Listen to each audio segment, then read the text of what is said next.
बाबा, किसी भी कर्म को पूरी तल्लीनता से करने में क्या सिद्धियां भी प्राप्त हो जाया करती हैं? बड़ा टेढ़ा सवाल है। किसी भी कर्म को पूर्ण तल्लीनता से करने में क्या सिद्धियां भी मिल जाया करती हैं? बिल्कुल मिल जाया करती हैं। लेकिन मैंने पहले प्रवचन में भी कहा था कि तल्लीनता से करना तुम जानते नहीं। जिस दिन तुम्हें कर्म को तल्लीनता से करना आ गया, उस दिन तुम धड़ाधड़ सिद्धियों को भी सिद्ध करते ही चले जाओगे। फिर कोई सिद्धि तुम्हारे लिए अगम्य नहीं रह जाएगी। सभी सिद्धियां तुम्हारे वश में आ जाएंगी। तुम जो भी सिद्धि करना चाहो वो सिद्ध हो जाएगी। इसका फार्मूला एक ही है, इसको करो पूरी तल्लीनता के साथ, पूरी शक्ति झोंक के। एक छोटी सी कहानी, सिद्धियां मिलती हैं, शायद आपने सुनी होगी। महान सम्राट अशोक, उसके जीवन काल की घटना है। एक दिन गंगा ने उत्पात मचा दिया, सभी किनारे तोड़ दिए और अपना उग्रतम भीषणतम स्वरूप दिखाती सभी गांवों को उजाड़ती, सभी गांवों के कच्चे पक्के घरों को बहाती हुई, विनाश लीला करती हुई कई गांवों के गांव उजाड़ दिए उसने। और एक किनारे पे खड़ा हुआ अशोक और उसके मंत्री परिषद इस उजाड़ की घटना को देख रहे थे।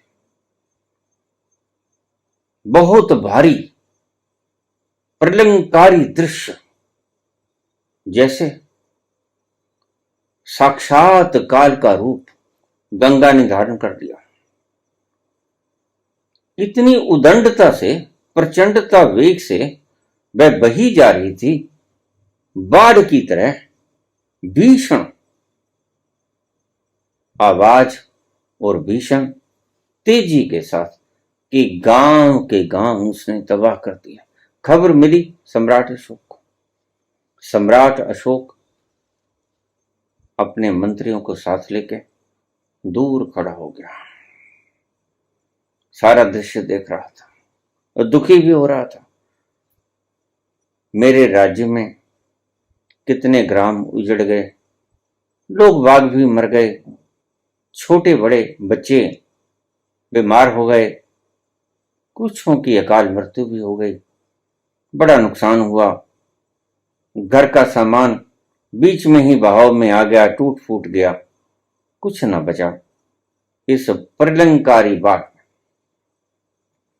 सब कुछ देखता हुआ अशोक बोला दुखी मन से, क्या ऐसा नहीं हो सकता कि इस गंगा के बहाव को, जिस दिशा में ये बह रही है, इसकी दिशा के बहाव को मोड़ दिया जाए। मंत्रियों ने जब ये बात सुनी तो गौर से राजा के मुख की तरफ देखा, शायद समझा कि शायद सदमा लग गया है, हमारे महान सम्राट को कहीं सदमा लग गया है जो ऐसी बहकी बातें कर रहा है। भला गंगा का प्रवाह, इतना भीषण और प्रलंकारी प्रवाह जो इतने ग्रामों को अपना ग्रास बना के, काल का ग्रास बनाकर तीव्र गति से चलती ही आ रही है, रुकने का नाम नहीं लेती, थमने का, वो भला ऐसा कौन सा फार्मूला होगा जिससे इसका ये तेज तूफान रुक जाए, इससे इसकी प्रलंकारी स्थिति छीन ली जाए। लेकिन पीछे से एक स्त्री की आवाज आई। सम्राट अशोक को और मंत्रियों को पता नहीं था कि यहां एक स्त्री भी खड़ी है। बिंदुमती नाम की एक वैश्या, नगर विधु, वह उसके पीछे खड़ी इनकी सभी बातों को सुन रही थी। वह हंसी, बोली, राजन, गंगा के प्रवाह को उल्टा जा सकता है, आप आज्ञा दें तो मैं उलट दूं। यकीन तो न हुआ। मंत्री बोले, अरे तू नगर वधू है, तेरा क्या धंधा है, तेरा क्या पेशा है, और तू बातें कैसी कैसी करती है, पागल हो गई है? कहते, नहीं महाजन, आप मुझे एक बार हाँ तो कहो, मैं गंगा की धारा को विपरीत दिशा में प्रवाहित करने की क्षमता रखती हूं। तो सम्राट अशोक ने कहा, फिर दिखाओ करामात, रुकी क्यों हुई हो? इतनी देर में तो गंगा कहीं और निकल जाएगी। तो बिंदुमती ने कहा, आप कृपया स्थान छोड़ दो। बिंदुमती उसके किनारे पे खड़ी, कुछ किया और चमत्कार, गंगा ने अपना बहाव बदल लिया, दिशा बदल ली, दिशा पलट ली। सम्राट अशोक चकित हो गए। मेरे ही राज्य में एक वैश्या और उसके पास इतना बड़ा चमत्कार, तो न जाने मेरे राज्य में कितने कितने हीरे छिपे पड़े होंगे जिनका मुझे आज तक पता ही नहीं। सम्राट अशोक बिंदुमती के चरणों में सिर रख दिया। देवी, मैं तुम्हें प्रणाम करता हूं, स्वीकार करो, लेकिन कृपया एक बात बता दो कि तुमने ये चमत्कार किया कैसे? राजन, बिल्कुल सरल सी बात है। जिस गुरु ने मुझे वैश्यावृत्ति में डाला, मेरा गुरु, उसने मुझे एक सूत्र दिया था, अपने जीवन में मैं तुम्हें ऐसे पथ पर धकेल रहा हूं जहां पर तुम्हें बुराई भी महसूस होगी, अच्छाई तो कभी महसूस नहीं होगी। तुम्हारे इस कोठे पर गरीब भी आएगा, अमीर भी आएगा, सम्राट भी आएगा, अलग अलग जातियों के लोग भी आएंगे, बीमार भी आएंगे, स्वस्थ भी आएंगे, कोढ़ी भी आएगा, ब्राह्मण भी आएगा। तो मेरे गुरु ने मुझसे एक बात कहा था कि तुमने इनसे भेद नहीं करना है, तुम्हारा लक्ष्य 100% तुम्हारे कर्म के ऊपर होना चाहिए, और अगर तुम इस बात के अंदर निष्णात हो गई तो तुम्हें सिद्धियां तुम्हारे पांव चूमेंगी। अब ये काम क्या है देखो, जिसे हम घनौना काम कहते हैं, उसके गुरु ने उसे उपदेश दिया। उपदेश कर दिया, यही हीरा दे दिया जो मैंने आपको दिया है। किसी भी कर्म को अगर उसे पूर्ण शक्ति से करोगे तो आपके भीतर का साक्षी आपको दिखेगा, और जब साक्षी दिखेगा तो आप जो आज पूछते हो ना कि बाबा छलांग कहां लगाऊं, उस साक्षी में ही छलांग लगानी। वो दिखे तो सही, कुछ टारगेट तो दिखे, आपने छलांग लगानी कहां है, फिर ही लगा पाओगे।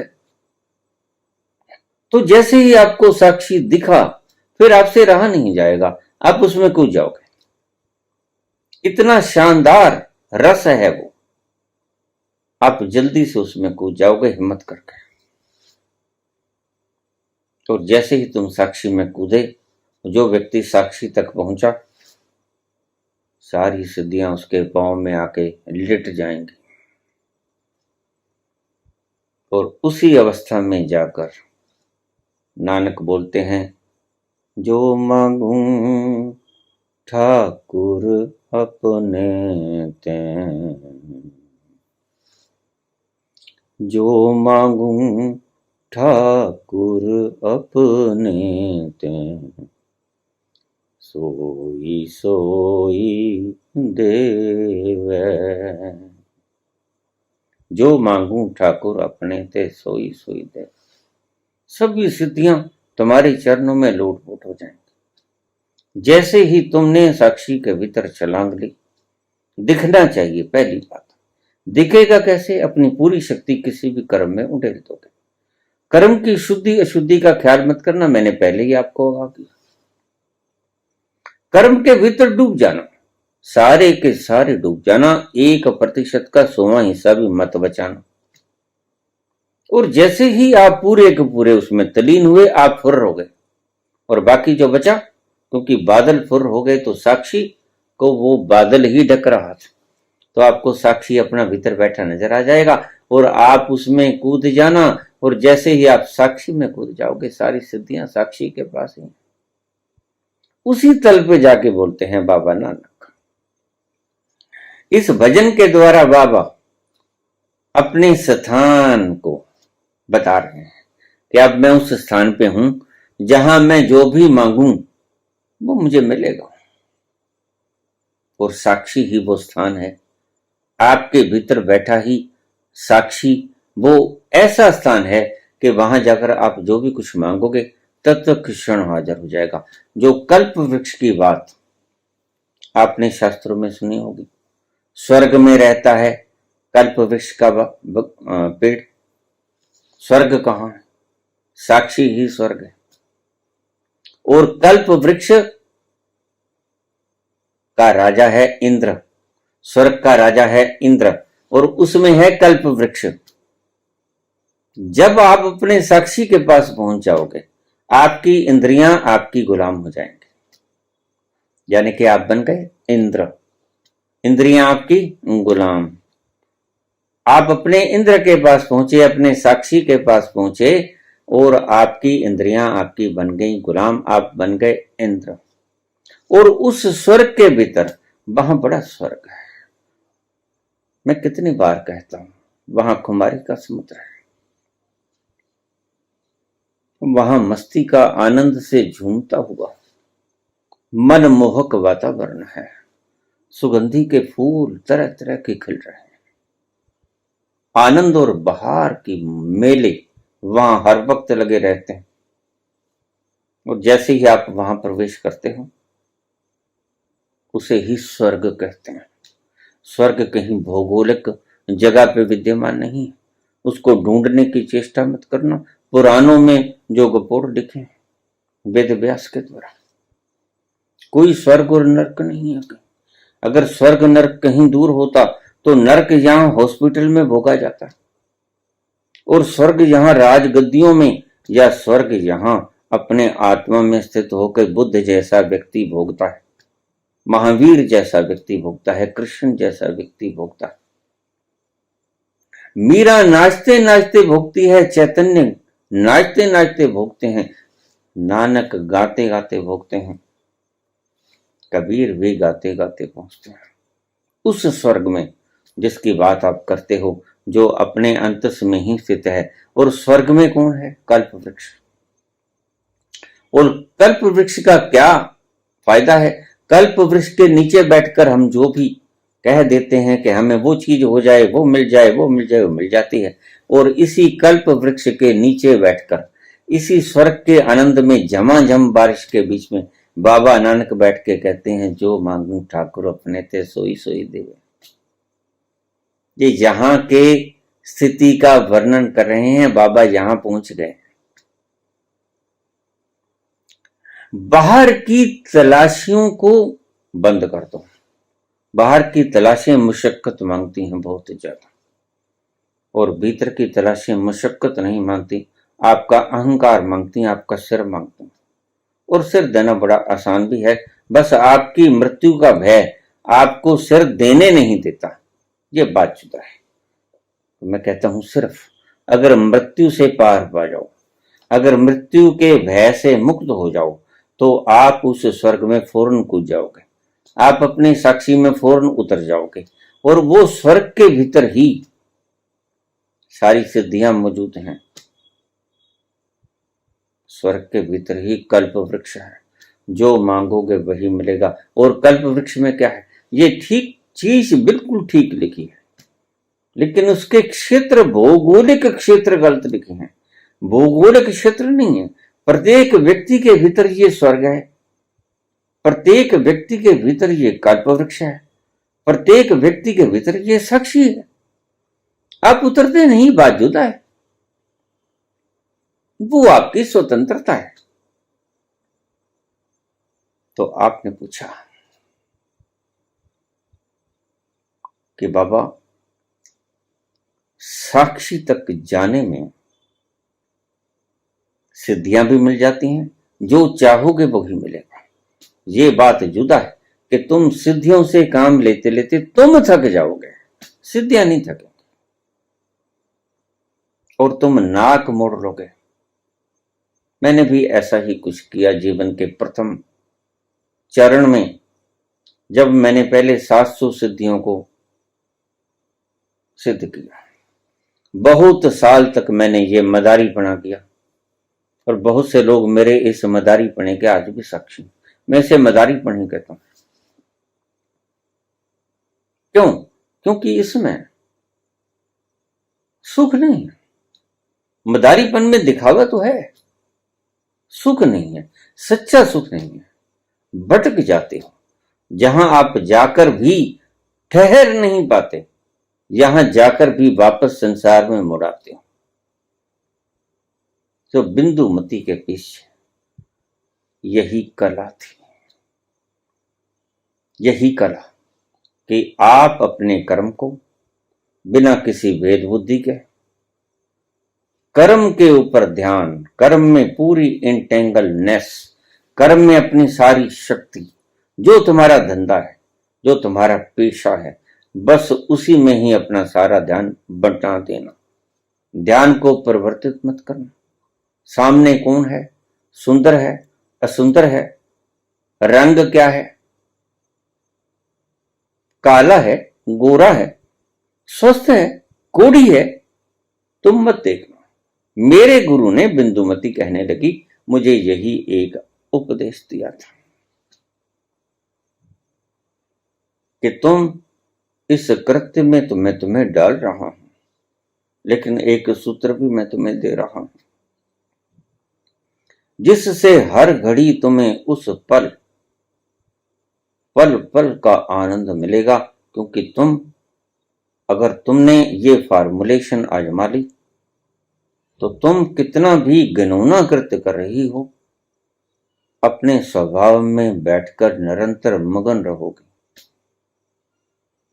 शरीर कर्म करेगा और तुम अनछुए कमलवत, कीचड़ बाहर बाहर रहेगा, कमलवत तुम भीतर भीतर खिले रहोगे। तो बिंदुमती बोली कि मेरे गुरु ने मुझे ये उपदेश दिया था और इस उपदेश से मैंने ये सीखा, आज मैं गंगा की धारा मोड़ सकने में समर्थ। कहानी ऐसा कहती है और कहानी ऐसा कहती है, सत्य हो भी सकती है, क्योंकि ऐसा होता है।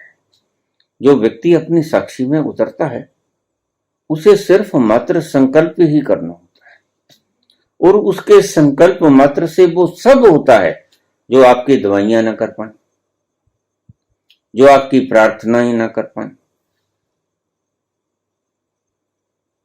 जो लोगों के उपदेश जहां तक नहीं पहुंच सके, संतों की कथाएं जहां तक आपको नहीं पहुंचा पाती। शोर शराबे में लटके हुए तुम लोग परेशान हो हर वक्त, लेकिन अपने ही अंतस्थल में प्रवेश नहीं कर पाते, अपने ही अंतस्थल में। और बड़ी दुखद बात है कि कोई व्यक्ति अपने ही घर में ना जा सके, जहां उसका मालिकाना हक है वहां ही ना जा सके। बड़े दुख की बात है। तो तुम अपने मालिकाना हक में जाओ कैसे?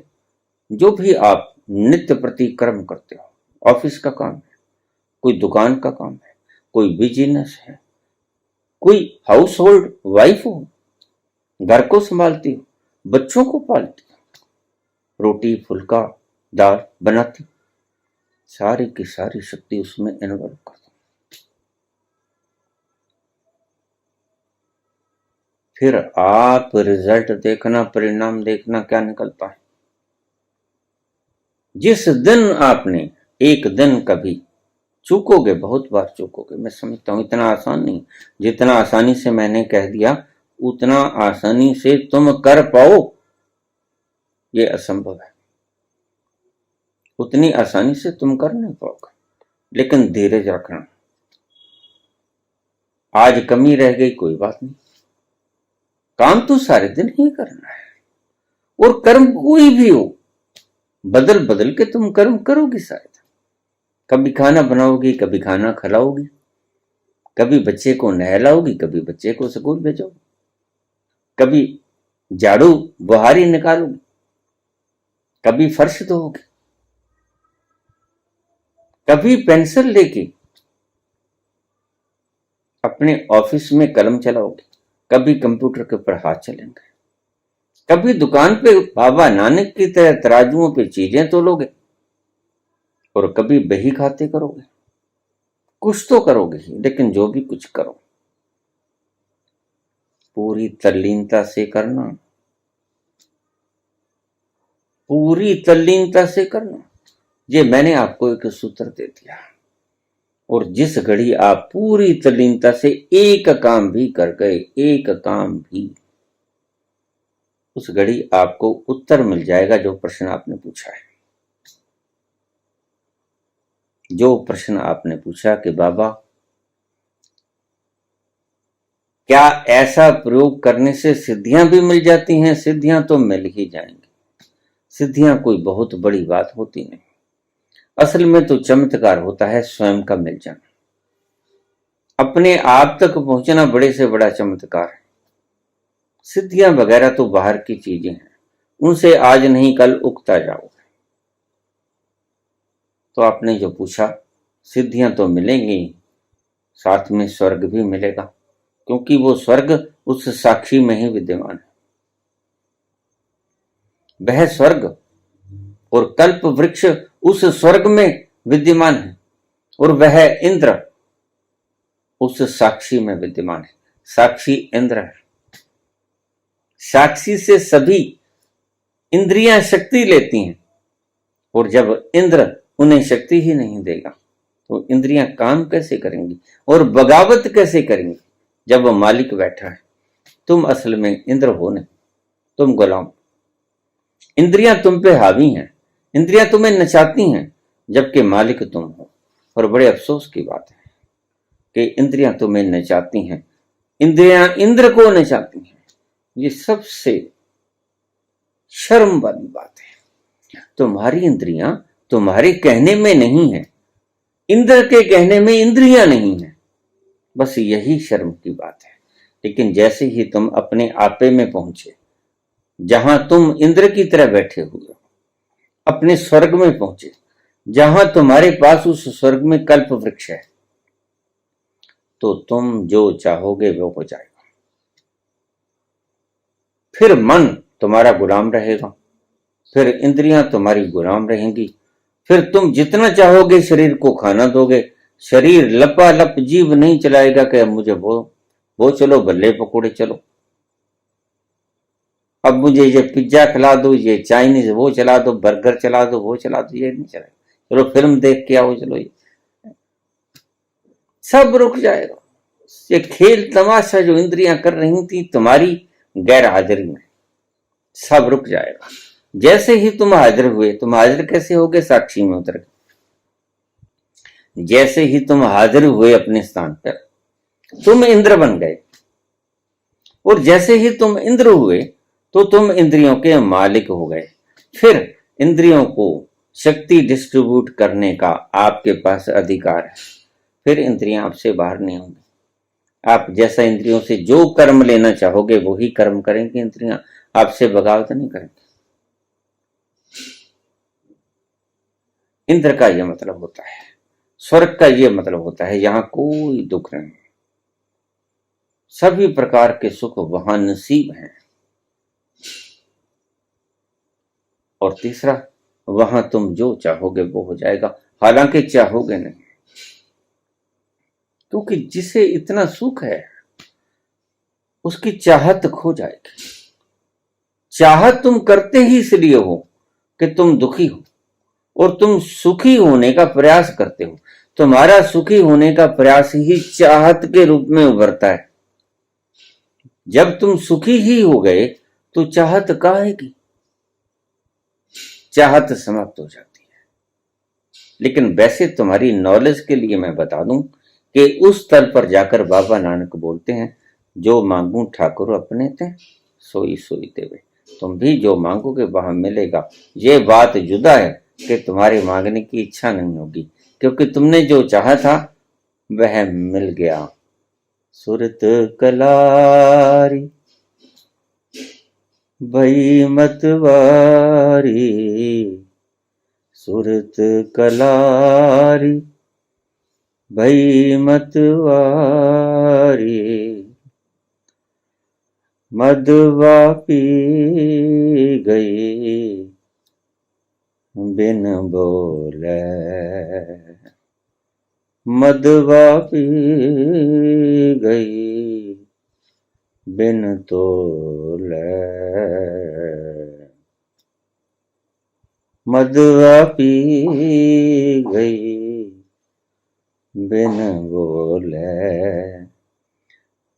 मदवा पी गई बिन तोले। धन्यवाद।